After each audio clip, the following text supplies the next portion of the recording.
تو اسی سے فقہا نے استدلال کیا کہ صدقہ چونکہ ایک نیکی ہے تو کوئی بھی نیکی کر کے مرحوم والدین کو پہنچائی جا سکتی ہے. اس کے لیے حدیث کے حوالے کی ریفرنس کی الگ سے ضرورت نہیں ہے. یہی ریفرنس کیا ہے؟ کافی ہے. اب لوگ کیا کرتے ہیں، مسجد میں دریاں بچھا دیں، بھئی اس کا ثواب کس کو ملے گا؟ والدین کو. تو بعض لوگوں کو اشکال ہے کہ یہ دریاں بچھانا کہاں سے حدیث سے ثابت ہے؟ بھئی جب صدقہ کہہ دیا تو نیکی آ گئی نا، اس میں ہر نیکی آ گئی اس کے اندر. اس میں قرآن کی تلاوت کرنا بھی آ گیا، اس میں کسی غریب کو کھانا کھلانا بھی آ گیا، اس میں یتیم خانے میں پیسے جمع کرانا بھی آ گیا، اس میں یتیم خانہ بنانا بھی آ گیا، اس میں کسی مدرسے کے ساتھ تعاون کرنا بھی آ گیا، اس میں 2 رکعت نفل نماز پڑھنا بھی آ گیا. کیونکہ اگر آپ کہتے ہو کہ یہ سب کچھ نہیں ہے، حدیث دکھاؤ تو حدیث میں تو کنواں کھودنے کا تذکرہ ہے، پھر کنویں کے علاوہ تو کوئی ثواب پہنچے گا ہی نہیں.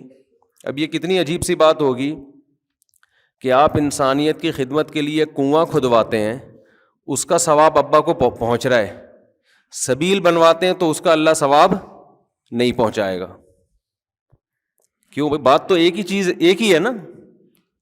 اور جب کوئی مفتی کہتے نہیں اگر آپ نے سبیل بنوا دی، کسی سفر میں کہیں راستے میں کولر پانی کا رکھ دیا تاکہ اس کا ثواب ابا اماں کو پہنچے، تو اگلا کہتا ہے حدیث دکھاؤ، کولر کا کہاں تذکرہ ملتا ہے حدیث میں؟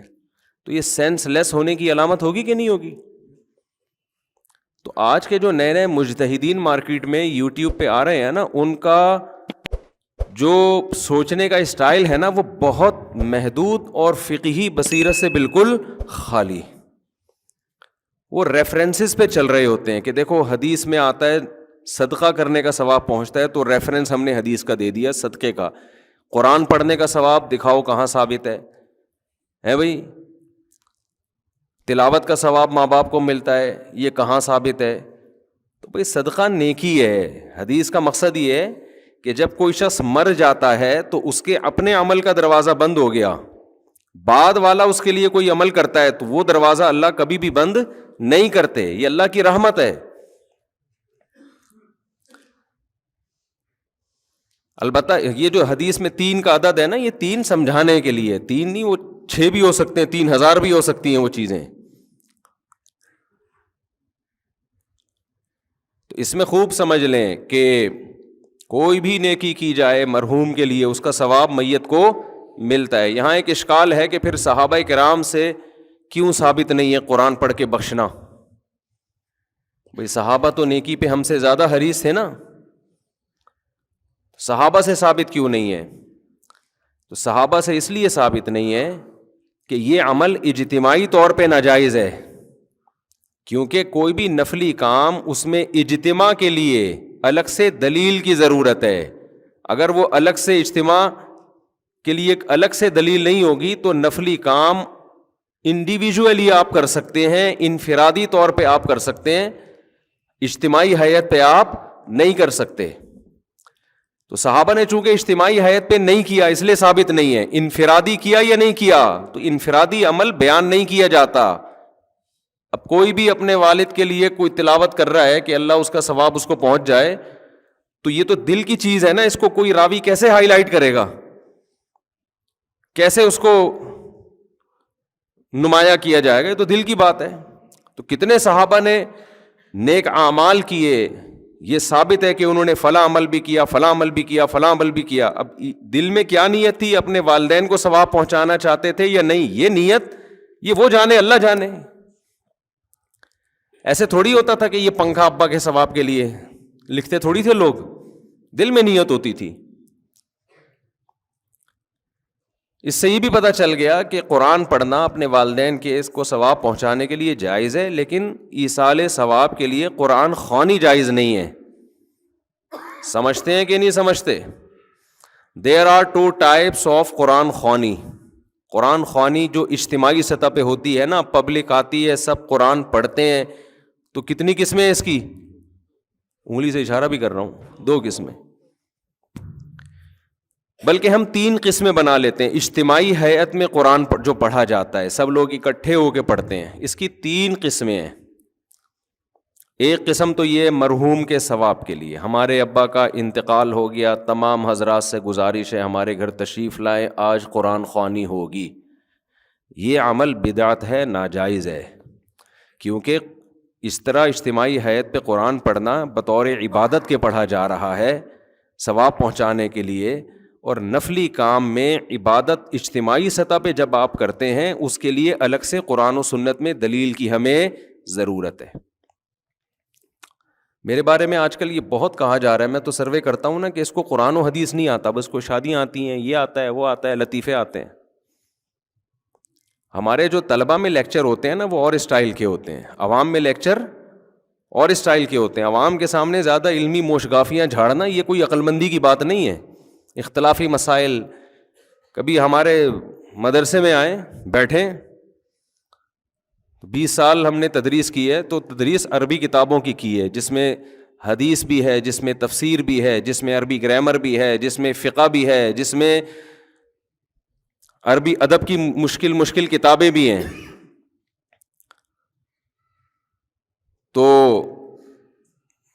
آج مسئلہ یہ ہے کہ جس کو 2-4 الفاظ آ جائیں نا قرآن و حدیث کے ریفرنس کے، وہ ایک چینل کھول کے ایسے بھڑکیاں مارنا شروع کر دیتا ہے جیسے اسی پہ نازل ہوا ہے، باقی کسی کو کچھ بھی نہیں آتا. تو خیر ہم اپنے ٹاپک کی طرف آتے ہیں.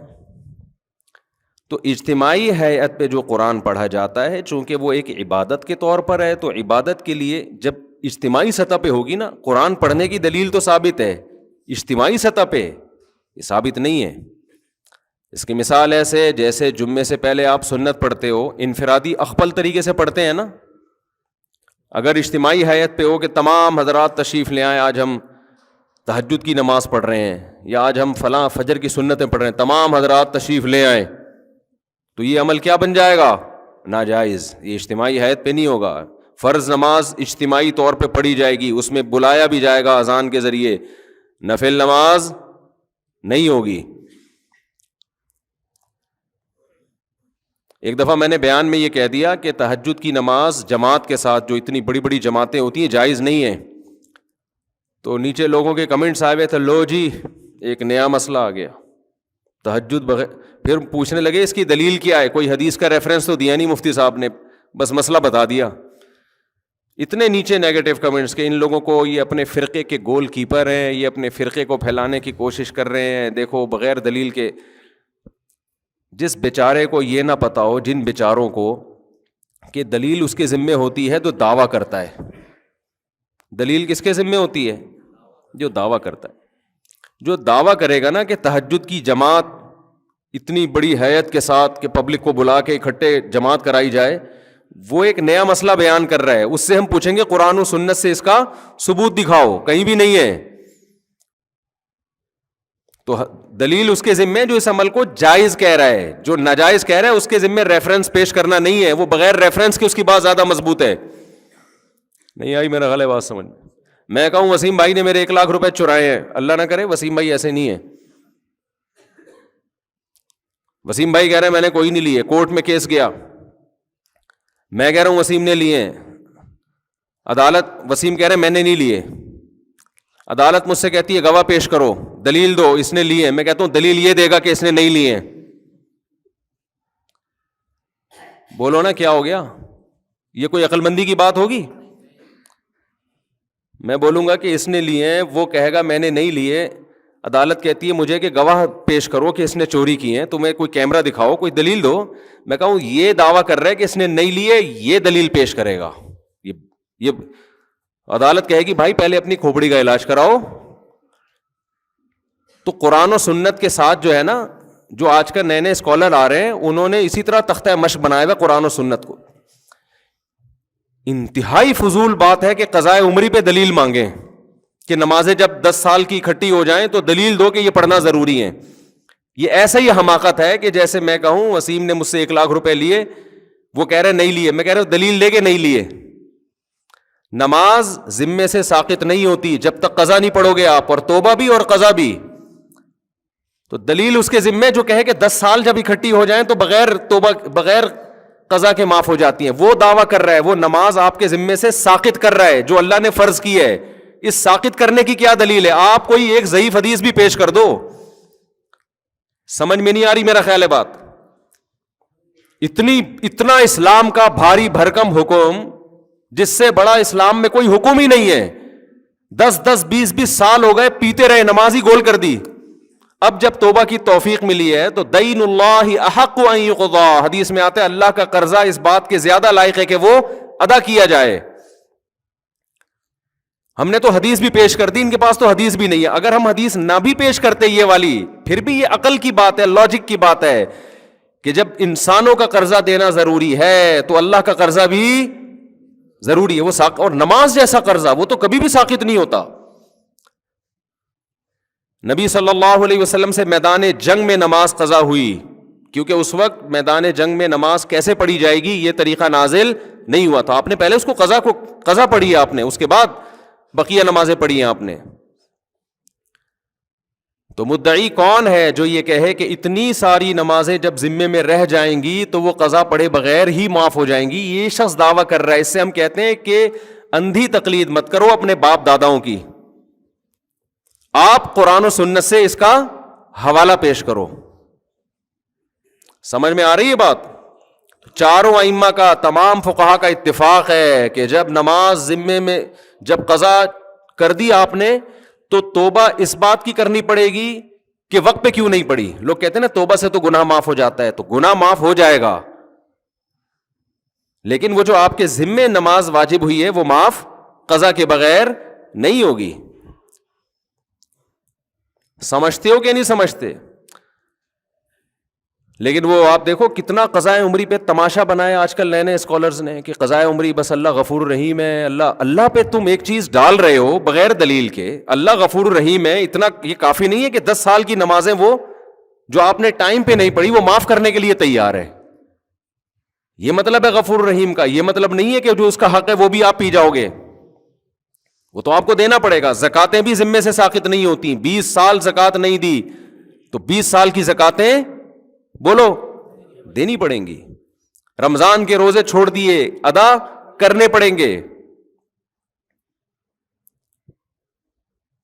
حائضہ عورت سے اللہ نے نماز کو ساقط کر دیا, اس پر فرض ہی نہیں ہوتی, لہذا اس کو پڑھنے کا حکم نہیں ہے. اس کا تقاضا یہ تھا کہ روزہ بھی اللہ نے اس سے ساقط کیا نا, ہونا یہ چاہیے تھا روزہ بھی معاف کر دیا جاتا, لیکن اللہ نے روزہ معاف نہیں کیا. تو یہ بتانے کے لیے کہ فرض میں اصل تو یہی ہے کہ قضا کیا جائے گا, چاہے اللہ کے کہنے سے ہی قضا کیا ہو. نماز میں اللہ نے اس کو چھوٹ دی ہے, لیکن وہ چھوٹ بھی اس لیے کہ وہ اللہ کے آرڈر پہ چھوڑ رہی ہے. آپ نے جو 10 سال نمازیں پی ہیں وہ اللہ کے کہنے پہ نہیں چھوڑی ہیں. بعض لوگ یہ دلیل دیتے ہیں کہ ما جعل علیکم فی الدین من حرج, اللہ نے دین میں تنگی نہیں رکھی ہے, تو 10 20 30 سال کی نمازیں قضا لگانا یہ تو حرج ہے دین میں. واقعی حرج ہے 30 سال کی نمازوں کا کسی کو حکم دینا پڑے, لیکن یہ حرج اس وقت ہے جب 30 سال کی نمازیں آپ اس سے ایک دن میں پڑھوائیں. جب آپ 30 سال کی نمازوں کے لیے 30 سال کا ٹائم دے رہے ہیں اس کو, یا 10 سال کا ٹائم دے رہے ہیں, پھر تھوڑی حرج ہے. تو یہ نئے نئے اسکالرس کو سننا چھوڑ دو خدا کے واسطے, یہ تمہیں جہنم کی آگ کی طرف لے کے جائیں گے. یہ ریفرنسز ہیں ان کے پاس, قرآن حدیث آتا واتا ان کو کچھ بھی نہیں ہے. میں جو اتنا چیختا ہوں نا مجتہدین کو فالو کرو, ابو حنیفہ, مالک, شافعی, احمد بن حنبل, یہ اس لیے کہ تم ان لوگوں سے بچو, اپنے فرقے کے گول کیپر کے طور پہ نہیں. فوراً جب ہم کوئی بات کرتے ہیں نا تو فوراً یہ کہ یہ تو اپنے فرقے کے کیا ہیں, گول کیپر ہیں. یہ بات غیر مسلم بھی کرتا ہے. جب آپ اسلام کے برحق ہونے کی بات کرتے ہو کہتے ہیں یہ تو چونکہ مسلم ہے لہذا اس نے کس کو سپورٹ کرنا ہے, اسلام کو. بھائی ہم مسلم ہونے کی وجہ سے اسلام کو سپورٹ نہیں کر رہے, اسلام کے مدلل ہونے کی وجہ سے مسلم ہیں. اسلام کے علاوہ ہمیں کوئی سمجھ میں ہی نہیں آتا. تو ہم جو چاروں ائمہ کے قائل ہیں نا کہ ان چاروں فقہ میں سے کسی ایک کو فالو کرو, اس لیے نہیں کہ ہم ان میں سے ایک کو فالو کرتے ہیں, بلکہ اس لیے کہ ہم فالو اس لیے کرتے ہیں کہ ان کا فقہ مدلل ہے, اس میں قرآن و حدیث کو صحیح طرح سے سمجھا گیا ہے, اور اس میں امت اختلاف اور انتشار سے بچے گی. اس کے علاوہ جتنے پیکج امت کو جوڑنے کے لیے دیے جا رہے ہیں وہ امت کو جوڑنے کے بجائے توڑنے ہیں. سمجھ میں آ رہی ہے بات کہ نہیں آ رہی؟ وہ پیکج بڑے جاندار, شاندار اور پرکشش, لیکن ان پیکجز پہ جب آپ عمل کریں گے نا تو اس میں ٹوٹنے کا عمل بڑھتا چلا جائے گا. ہر اسکالر ایک نیا فرقہ ہے اور دعویٰ یہ کرتا ہے کہ میں قرآن و حدیث کے علاوہ کسی چیز کو نہیں مانتا, لیکن 4 اسکالر ہوں گے تو چاروں کی الگ الگ رائے, 5واں ہوگا تو اس کی الگ رائے, 6واں ہوگا تو اس کی الگ رائے. چند چیزوں میں متفق ہوتے ہیں, باقی ہر چیز میں الگ ہیں. تو یہ امت کا ویسے ہی بیڑا غرق ہونے والا ہے جس طرح سے ابھی چل رہا ہے نا حساب کتاب. اور ان جدید جتنے اسکالرز ہیں نا, ان میں ایک چیز کامن ہے, قضاء عمری کا سب کیا کرتے ہیں؟ انکار. قدیم جتنے اسکالرز ہیں مذہب کے, ان میں ایک چیز قدر مشترک ہے, قضاء عمری کا کوئی بھی انکار نہیں کرتا. قضاء عمری سمجھتے ہیں کہ نہیں سمجھتے؟ تو کہاں ہم ابھی آتے ہیں اس سے دوبارہ سے اصل ٹاپک کی طرف آؤں گا میں. تو وہ میں کہہ رہا تھا کہ اجتماعی حیت پہ قرآن خوانی کیا ہے میرے بھائی؟ بولو نا. جائز نہیں ہے. اس کیوں جائز نہیں ہے؟ جب اجتماعی سطح پہ کوئی عمل کرتے ہیں, جیسے تہجد ہے, تہجد میں نبی صلی اللہ علیہ وسلم نے لوگوں کو جمع کر کے کبھی نہیں بلایا, کوئی ایسی روایت نہیں ہے. ہمیشہ آپ نے تہجد پڑھی, 1 2 3 4 صحابہ آپ کے ساتھ شامل ہو گئے, یہ جائز ہے, ہم بھی اس کو جائز کہتے ہیں. امام ابو حنیفہ کو چونکہ قرآن و سنت بہت اچھی طرح سے آتا تھا, لہذا اس عمل کو امام حنیفہ جائز کہتے ہیں. بھائی اتفاقی طور پر کوئی تہجد کے لیے کھڑا ہوا ہے, 2 4 آدمی اس کے پیچھے آ جائیں, اعلان کر کے کہ فلاں اتنے بج کے اتنے منٹ پہ ہمارے یہاں تہجد کی نماز ہوگی, تمام حضرات تشریف لے آئیں. اس کا ثبوت ہمیں قرآن و سنت میں نہیں ملتا, صرف رمضان میں حضرت عمر کے عمل سے ملتا ہے, تراویح جس کو کہا جاتا ہے, اس لیے اس کو نام بھی الگ دیا گیا. سمجھتے ہو کہ نہیں سمجھتے؟ اس میں اجتماعی حیت. اور حضرت عمر نے کیوں؟ اس لیے کہ نبی نے یہ رمضان میں 3 دن کیا, پھر چھوڑ دیا تاکہ فرض نہ ہو جائے. تو حضرت عمر سمجھتے تھے کہ آپ نے اس لیے چھوڑا فرض نہ ہو جائے, یہ اس کی علامت ہے, آپ اس کو زندہ رکھنا چاہتے تھے. تو اب فرضیت کا امکان ختم ہو گیا, لہذا حضرت عمر نے اس عمل کو دوبارہ شروع کرا دیا. تو رمضان گیا اور وہ تراویح کی نماز گئی. اس میں قیام اللیل کا بھی ہمیں ثبوت نہیں ملتا کہ الگ سے پھر رات کو اجتماعی حیت پہ نماز پڑھی جائے. تو قرآن خوانی کیا عمل ہے میرے بھائی؟ غلط ہے, اس کو ترک کر دینا چاہیے. جب کسی کا انتقال ہو جائے تو آپ اخپل طریقے سے, سب سے بہتر تو وہ چیز ہے جو منصوص ہے, جس کا حدیث میں صراحتاً ذکر ہے, وہ صدقہ خیرات ہے. سب سے بہتر وہ ہے. اس کو آج کل لوگ فوکس نہیں کر رہے, قرآن خوانیوں پہ پورا زور لگایا ہوا ہے, اور پھر اس میں دیگیں چلتی ہیں, کھانے چلتے ہیں, لوگ آتے ہیں بوٹیاں پھوڑ رہے ہوتے ہیں, کہ عجیب ہی منظر ہوتا ہے. ولیمے اور میت کا فرق کیا ہو گیا؟ ختم. تو یہ پھوڑنے پھاڑنے کے ٹائم نہیں ہے. یہ اخپل طریقے سے چپکے سے غریب کو صدقہ کر دو, اور اپنے طور پہ کوئی تلاوت کرنا چاہے تو اس میں بھی کوئی حرج نہیں ہے. اگرچہ تلاوت میں فقہا کا اختلاف ہے, لیکن صدقے میں سب کا کیا ہے؟ اتفاق ہے. تو دیر آر کتنی ٹائپس آف 3. ایک تو ایصال ثواب کے لیے قرآن خوانی, وہ جائز نہیں ہے. دوسرا قرآن خوانی کی قسم ہے برکت کے لیے قرآن خوانی. دکان کھولی آپ نے نئی, آپ نے مکان بنایا, آپ چاہتے ہو یار اس میں کوئی اچھا کام پہلے ہو جائے, بجائے اس کے کہ ڈائریکٹ جا کے ڈرامہ دیکھنا شروع کر دیں بچے آ کے. ایسا ہی ہوتا ہے نا. تو کام کی ابتدا کس سے ہو بھائی؟ برکت سے ہو. اور کوئی بھی شیطانی اثرات ہوں, اس سے یہ گھر پاک ہو جائے, تو اس کے لیے قرآن خوانی کی جاتی ہے. تو برکت کے لیے قرآن خوانی چونکہ عبادت کے طور پہ نہیں ہے, وہ از قبیل رقیہ ہے. رقیہ سمجھتے ہیں وہ کیا ہے؟ دم جسے کہتے ہیں, رقیہ. تو رقیہ ایک علاج کی قسم ہے. علاج کے لیے قرآن و سنت سے ثبوت کی ضرورت نہیں ہوتی. جیسے آپ نے کہا بھائی فلاں آیت پڑھ کے مجھ پہ دم کر دیں, مجھے بڑا فائدہ ہوتا ہے, تو اب اس کے لیے ثبوت کی ضرورت نہیں ہے. تو جیسے ایک صحابی رسول نے کسی پہ جن تھا تو سورہ فاتحہ پڑھ کے دم کر دیا, تو ان کو تو نہیں پتا تھا کہ اس سے فائدہ ہوگا, نہ نبی سے انہوں نے پوچھا تھا. بعد میں اطلاع ملی تو آپ نے فرمایا کہ یہ تو رقیہ ہے, سورہ فاتحہ, تو اس سے تو فائدہ ہوتا ہے. یا سورہ بقرہ کا ورد کرا لیا گھر کے اندر. سمجھتے ہو حدیث میں آتا ہے سورہ بقرہ جس گھر میں پڑھی جاتی ہے اس گھر میں شیاطین نہیں آتے, حدیث کا مفہوم ہے. تو یہ بذات خود یہ جائز عمل ہے برکت کے لیے. لیکن بعض علماء کی رائے یہ ہے کہ لوگ برکت والی قرآن خوانی اور ایصال ثواب والی قرآن خوانی میں فرق نہیں کرتے, تو یہ والی قرآن خوانی ذریعہ بنتی ہے وہ والی قرآن خوانی کا. سمجھ میں آ رہی ہے بات؟ یہ ذریعہ بنتی ہے کس چیز کا؟ ایک بدعت کا. ایک بات تو یہ. دوسری بات یہ کہ یہ جو برکت کے لیے قرآن خوانیاں عام طور پہ گھروں میں ہوتی ہیں, مدرسوں سے بچوں کو بلایا جاتا ہے, بچے بیچارے کھاپے کی نیت سے آتے ہیں, وہ صحیح طرح پڑھتے بھی نہیں ہیں, انتظار کر رہے ہوتے ہیں کھانے میں کیا ملے گا. ابے فلاں کے یہاں گئے تھے, ایسی مزے کی نہاری کھلائی تھی, اس کی بریانی میں بوٹیاں ہی نہیں ہیں, گوشت ایسا ہے, تو برکت گئی تیل لینے. یہ قسم کا قرآن کے ساتھ کھاپے کا ذریعہ ہے, یہ قسم کا. بچوں کی عادتیں بھی خراب ہوتی ہیں اس سے, مفت کی عادت پڑتی ہے بچوں کو. محتمم کے اپنے مزے ہوتے ہیں کہ فری پھوکٹ میں آج ایک ٹائم کا کھانا کیا ہو گیا ہمارا, بچ گیا. اور پھر دینی مدارس کے جو طلبہ ہیں ان کا وقت انتہائی قیمتی ہے. اگر وہ واقعی طالب علم ہے, اس کو چاہیے اپنے وقت کو کیا سمجھے, قیمتی. ادھر سے دعوت آ رہی ہے, ادھر قرآن خوانی میں جا رہا ہے, ادھر سے دعوت آ رہی ہے, ادھر. یہ دینی مدرسوں کے طلبہ کے وقار کے خلاف ہے. ہمارے حضرت فرمایا کرتے تھے کہ علماء یا طلبہ ان کی مثال ایسے ہے جیسے بوتل پانی سے بھر لی فل, ایک بلبلہ بھی نہیں ہے اس میں. اب آپ اس میں اگر پانی کا ایک قطرہ بھی ڈالیں گے نا تو پرانا ایک قطرہ نکالنا پڑے گا, پھر نیا قطرہ ایڈجسٹ ہوگا اس میں. تو فرماتے تھے علماء کا 24 گھنٹے طلبہ اور علماء یہ اللہ کے وارث ہیں, ان کے اوقات اتنے قیمتی ہیں کہ ان کا جو اسکیجول صبح سے لے کے رات اور رات سے لے کے صبح تک ایسا ہونا چاہیے کہ اس میں کوئی نئی چیز آ ہی نہ سکے. اس میں اگر کوئی نئی چیز آئے تو پرانا کوئی کام ڈسٹرب ہو, اس میں کوئی پرانے کام کو آگے پیچھے کرنا پڑے.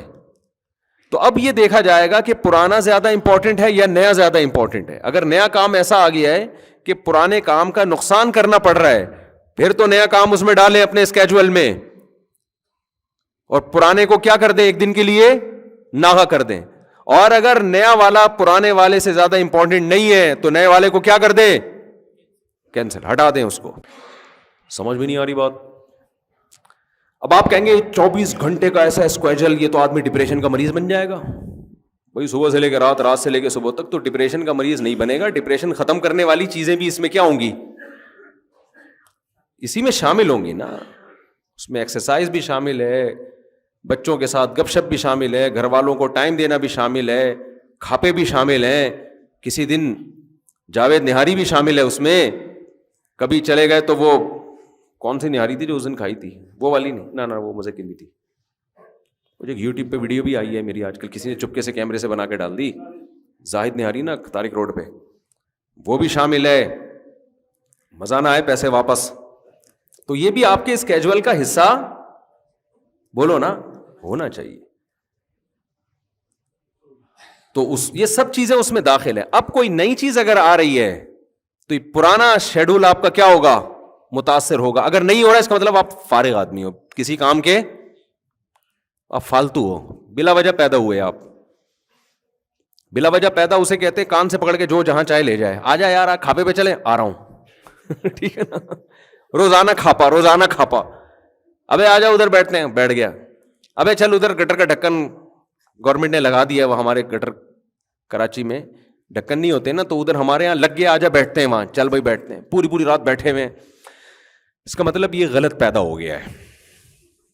اس کو بالکل پیدا ہونے کی کسی کام کا نہیں. بعض دفعہ یہ ہوتا ہے کسی دوست کا فون آیا, چل کھاپے پہ چلتے ہیں, آپ نے کہا چلو چلتے ہیں. تو اب یہ بدگمان نہ ہو کہ یہ بندہ فارغ ہے, ہو سکتا ہے اس کا اسکیجول کل کا کھاپا ہو, اس کی ڈائری میں کل کھاپے کا تذکرہ ہو, لیکن اس نے کہا آج بندے کا فون آیا, دوستی ہے, اس سے گپ شپ ہے, تو وہ کل والا کہاں لے جاتے ہیں, آج کر لے. تو میرے ساتھ ایسا ہوتا ہے بعض دفعہ, کسی قریبی دوست کا فون آیا, مفتی صاحب کھاپے پہ چلیں, ہم کہا چلو بھائی. وہ ہوتا یہ ہے کہ وہ جمعرات کو کہیں ڈائری میں کھاپا ڈالا ہوا ہوتا ہے, تو اس کو ہم اس دوست کی وجہ سے 2 دن پہلے لے آتے ہیں, پھر وہ 2 دن والا اسکپ کر دیتے ہیں, جو آج والا کام ہے وہ اس دن ڈال دیتے ہیں. سمجھتے ہیں کہ نہیں سمجھتے؟ ایک ڈائری بنایا کریں ایسے, پورا ہفتہ اس میں آپ کے سامنے ہو وہ پیج, پورا ہفتہ اس میں آپ کے. ابھی میں بتاتا ہوں, یہ حدیث کی تشریح میں بتاتا ہوں میں, تو کیونکہ یہ حدیث کی میں نے تشریح شروع کر دی, وہ پھر ترتیب سے چلے گی تو زیادہ فائدہ ہوگا. ابھی میں وہ قرآن خوانی کا وہ جلدی سے مکمل کر کے پھر وہ حدیث پڑھی ہے نا, اس میں یہ آئے گا تذکرہ انشاءاللہ. صلو علی الحبیب. تو خیر,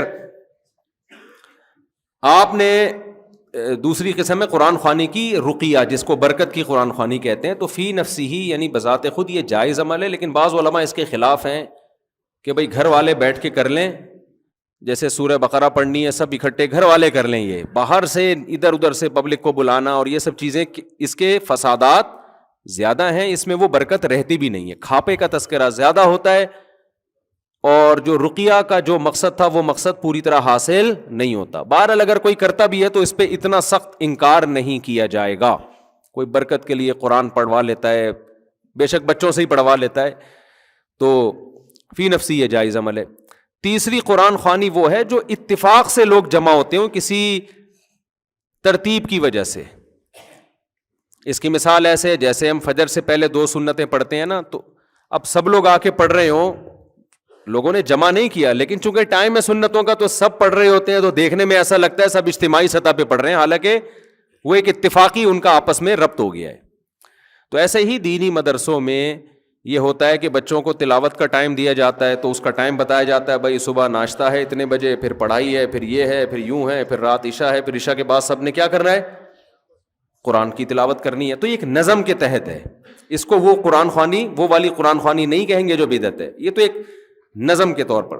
بعض فوجی اداروں میں ہمیں دیکھنے کو ملا، رینجرز کے ایک بڑے آفیسر تھے، انہوں نے بتایا کہ ہمارے ہاں فجر کی نماز کے بعد پابندی ہے، تمام جتنے بھی فوجی ہیں نا، جو رینجرز کے ملازمین ہیں، وہ سب قرآن کی تلاوت کریں گے۔ تو ایک ٹائم دیا ہوا ہے نا، تو یہ مینجمنٹ کے لیے ایک ٹائم دیا ہوا ہے، اس کو مینج کرنے کے لیے یہ بھی جائز ہے، اس میں بھی کوئی حرج نہیں ہے، یہ ایک ترتیب پہ لانے کے لیے سب کو، کیونکہ پھر ان کا باقی ٹائم نہیں ملے گا نا ان کو تلاوت کا سارا دن۔ تو گھر میں بھی آپ کر سکتے ہیں، بچوں کے لیے ایک ٹائم بنا دیں، بھائی صبح اتنے بجے 1 سے لے کر اتنے بجے تک سب بچے انسان کے بچے بن کے بیٹھ جائیں گے۔ سارا دن تو موبائل لگا رہتا ہے، اب یہ اتنے بج کے اتنے منٹ پر سب بچے کون سے بچے بنیں گے؟ انسان کے بچے۔ لہذا قرآن سب کے ہاتھ میں ہوگا، دعائیں کی کتاب ہوگی، ذکر اذکار ہوگا۔ اسی طرح یہ بھی ہے کہ اجتماعی ہیئت پہ ذکر اللہ بھی جائز نہیں ہے، خوب سمجھ لیں۔ جیسے اعلان ہوتا ہے مسجد سے ہمارے ہاں ذکر کی محفل لگ رہی ہے، تمام حضرات تشریف لے آئیں، پھر سارے آ جاتے ہیں، پھر ذکر کرایا جاتا ہے، یہ بدعت عمل ہے، جائز نہیں ہے۔ لیکن اگر آپ کسی تربیت گاہ میں گئے ہیں جس کو خانقاہ کہا جاتا ہے، کوئی شیخ و مرشد ہیں جن سے آپ بیعت ہیں، سہ روزہ لگایا آپ نے، 10 دن کے لیے گئے ان کی خانقاہ میں، تو انہوں نے اپنے مریدوں کے لیے ایک ٹائم رکھا ہوا ہے، بھائی صبح اتنے بجے سب نے تہجد میں آنا ہے، یہ ٹریننگ سینٹر ہے نا، اور پھر 7 بجے سب نے ذکر کے لیے بیٹھنا ہے۔ تو یہ بھی چونکہ اس کا یہ وہ اجتماعی حیت والا ذکر نہیں ہے، بلکہ یہ بھی ایک تربیت کے لیے نظام الاوقات تو ہوگا نا کوئی نہ کوئی، کہ کھانے کا ٹائم ہے تو یہ ذکر کا ٹائم ہے، تو یہ تلاوت کا ٹائم ہے، تو اس یہ وہ بدعت ذکر میں داخل نہیں ہے۔ لیکن جو نارملی ہمارے یہاں بعض مسجدوں سے اعلانات ہو رہے ہوتے ہیں، یا نمازیوں کو اعلان کیا جاتا ہے بھائی 4 بجے ہمارے ہاں ذکر کیا جائے گا، تمام حضرات تشریف لے آئیں، یہ بدعت ہے کہ تمام حضرات کیوں تشریف لے آئیں بھائی؟ کوئی آپ کا کوئی وہ چل رہا ہے، اگر کوئی تربیتی پروگرام چل رہا ہے تو جو تربیت کے لیے آئے ہوئے ہیں وہ بیٹھے ہوئے ہیں آپ کے پاس، تو ان کو آپ بتا دیں بھائی عصر کے بعد ذکر ہوگا، مغرب کے بعد تلاوت ہوگی، 4 بجے تہجد کے لیے سب اٹھیں گے، اور تمہارے باپ کو بھی اٹھنا پڑے گا اس میں، یعنی معذرت کے ساتھ، یعنی زبردستی اٹھائیں گے آپ، تو یہ زبردستی ٹریننگ کے لیے ہے، تو اس کو اس اجتماعی حیات میں شامل نہیں کیا۔ ہم نے جب 3 دن کی ٹریننگ کروائی کنٹری کلب میں، پورے ملک سے لوگ آئے تھے، تو ہم نے ان کو 4 بجے تہجد کے لیے اٹھاتے تھے، ان کو کہتے تھے آپ کے باپ کو بھی اٹھنا پڑے گا، کسی کو سونے کی اجازت نہیں ہے، اور پھر 5 بجے ہم ان سے جاگنگ کروایا کرتے تھے، اور جاگنگ میں بھی ہم نے ان سے کہہ دیا تھا کہ آپ کے باپ کو بھی جاگنگ بولو کرنی پڑے گی، کیونکہ جو دیندار لوگ ہیں نا، یہ جاگنگ نہ کرنے کی وجہ سے بھی آڑے ترچے، دیندار کیا سب برابر ہیں اس میں، دیندار تو پھر بھی تھوڑا بہت نماز کے لیے چل کے آ جاتے ہیں۔ میں دیندار کا تذکرہ اس لیے کیا کہ ہم تو دینداروں کو فوکس کر رہے تھے نا، ورنہ یہ ہماری پوری قوم کا المیہ ہے کہ پوستی پن الحمدللہ اتنا زیادہ ہماری قوم میں آ گیا ہے کہ اللہ کی پناہ۔ بس اب میں پھر جاؤں گا تو پھر بہت لمبا بیان اسی پہ ہو جائے گا۔ سوتے ہیں تو سوتے ہی پڑے رہتے ہیں، سوتے رہتے ہیں، نہ چل سکتے ہیں نہ ہل سکتے ہیں۔ اللہ تعالیٰ مغفرت فرمائے انتقال کے بعد، کیونکہ انتقال کا چانس میں کوشش کرتا ہوں کہیں سیڑھیوں پہ کہیں جانا ہے نا تو لفٹ کے ذریعے حتی الامکان کوشش کرتا ہوں بچوں۔ کہیں بھی آپ کہیں فلیٹ میں رہتے ہیں، کہیں جانا ہوتا ہے، سیڑھیوں سے جایا کرو میرے بھائی، لفٹ کا استعمال کم، لفٹ کو لفٹ کر دو، لفٹ نہ دو لفٹ کو. لیو لیفٹ لیفٹ ہے نا, لیو دو اس کو لفٹ کو, تو اس کو لفٹ نہیں کراؤ الا یہ کہ کہیں جلدی ہے.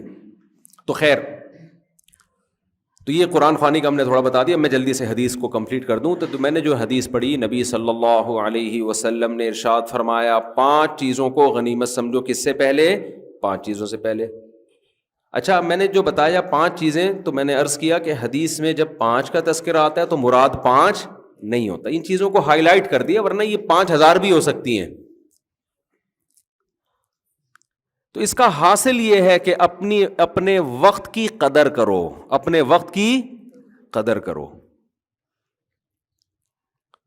فراغک قبل شغلک,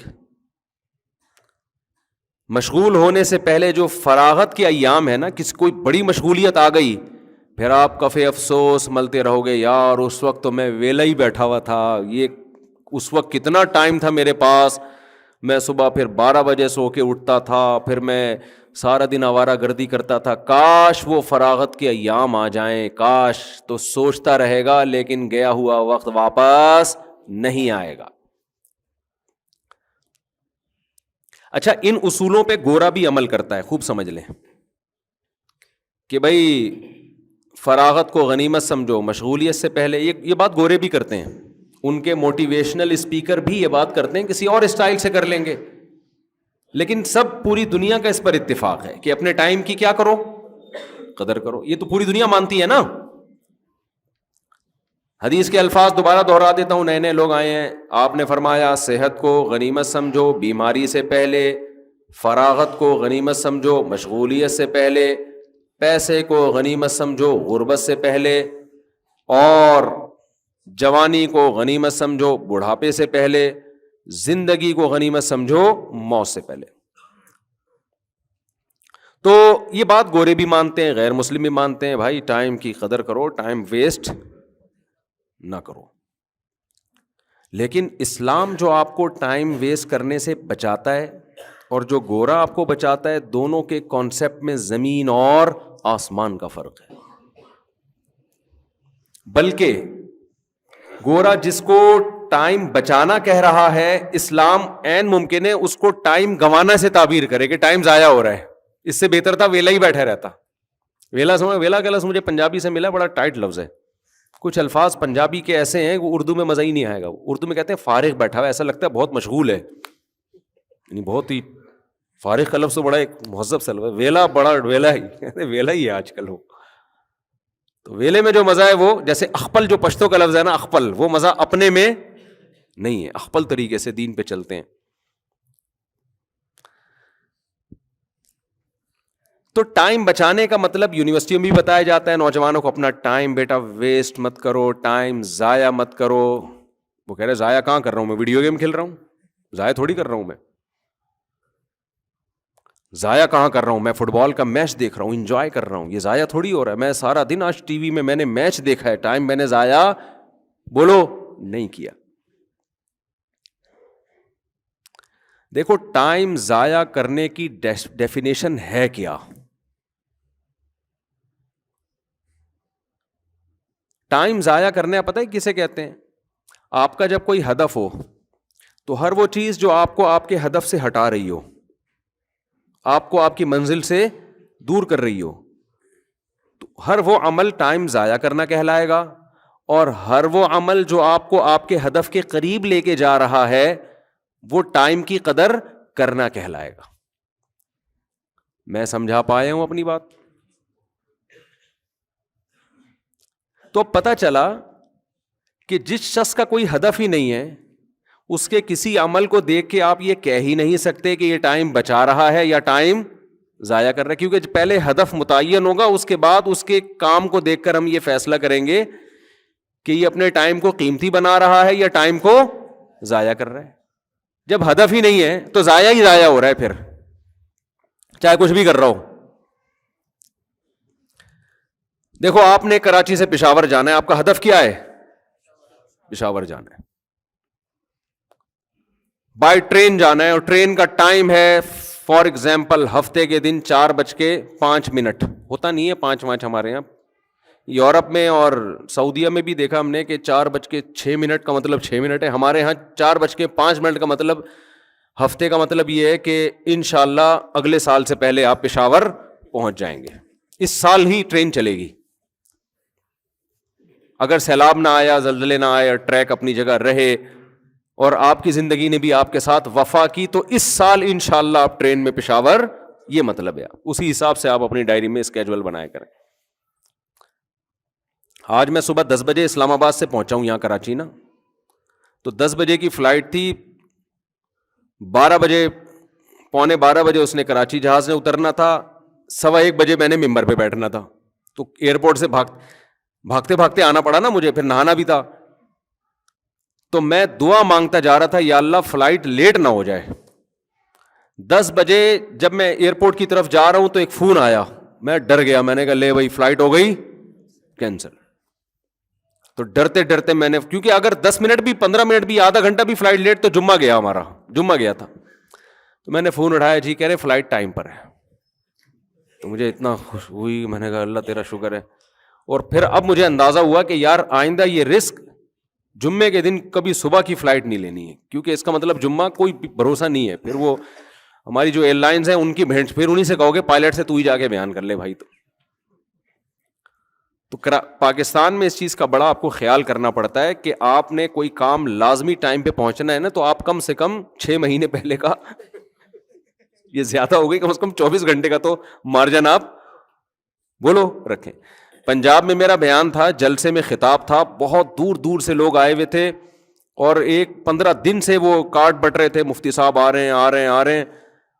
وہ لاہور اتر کے گجرانوالا جانا تھا میں نے, تو ماشاء اللہ فلائٹ اتنی لیٹ کہ 12 بجے تو یہاں سے اڑی ہے وہ, اتنی لیٹ, پتہ نہیں 7-8 گھنٹے لیٹ. پھر ہم جب وہاں پہنچے تھکاوٹ سے حال خراب, پھر جلسے میں پہنچے لوگ, کوئی آدھا سو رہا ہے, کوئی آدھا مرا ہوا ہے, کوئی کسی کا جنازے کا اعلان ہو رہا ہے. عجیب سی میری بھی حالت وہاں بھی, اب وہ بھی بیچارے ٹینشن میں, چلو جی اب کیا بیان ہوتا وہاں پہ.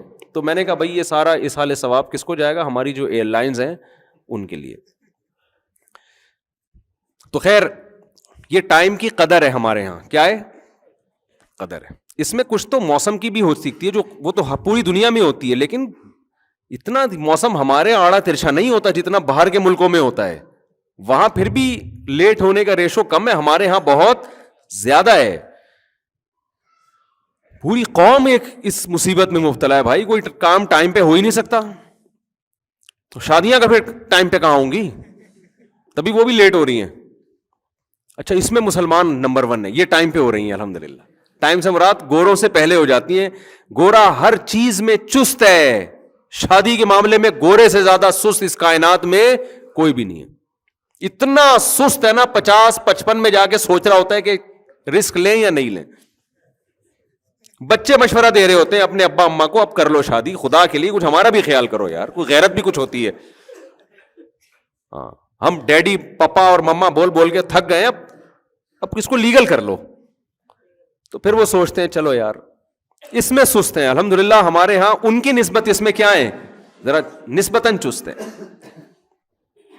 تو میں یہ عرض کر رہا تھا کہ دیکھو گورا اور ہمارے ہاں ٹائم بچانے کا تصور ایک دوسرے سے بالکل الگ ہے. وجہ اس کی ہے کہ ان کی منزل کچھ اور ہے, ہماری منزل کچھ اور ہے. عین ممکن ہے وہ جس کام کو ٹائم بچانا کہہ رہا ہو, اسلام اس کو ٹائم ویسٹ کرنا سے تعبیر کر رہا ہو. ہدف ہی الگ الگ ہے نا. ایک آدمی پشاور جا رہا ہے اور ایک کوئٹہ جا رہا ہے. ایک آدمی کہاں جا رہا ہے, پشاور, اور دوسرے کا ہدف کیا ہے, کوئٹہ. تو جس کا ہدف کوئٹہ ہے اور وہ چاہتا ہے ساری دنیا کوئٹہ پہنچے, تو جو پشاور کے رخ پہ سفر کرے گا تو یہ سمجھے گا نا کہ یہ ٹائم ویسٹ کر رہا ہے, یہ اپنی منزل سے دور ہو رہا ہے, اس کو آگے جا کے گھوم کے واپس آنا پڑے گا. لیکن جس کا ہدف پشاور ہو تو وہ کہے گا بھائی ٹائم تو ویسٹ کر رہا ہے, تجھے گھوم کے واپس ادھر آنا پڑے گا. تو مسلمان کا جو ہدف ہے وہ ہے آخرت. وہ کیا ہے, آخرت ہے, وہ دنیا ہے ہی نہیں.